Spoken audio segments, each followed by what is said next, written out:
something fruity, refreshing, citrusy and spicy. You can choose the category. A lot of gins with a lot of botanicals, herbs and spices. Refreshing, citrusy or spicy. Just choose the category. Fresh. So I'll make two different types. First I'll make something fruity and refreshing. Like something with the blackberries. I'm gonna press the berries to release the flavor. Because if you put the whole berry, it will not give the flavor at all. Fresh rhubarb in it. A kick of refreshingness from the basil.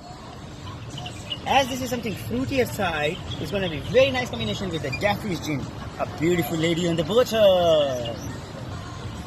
And it's very important to choose the perfect tonic with your drink. The perfect with Fever Tree elderflower tonic. Here we go. I'm gonna put this much. If you feel strong, you can put it more.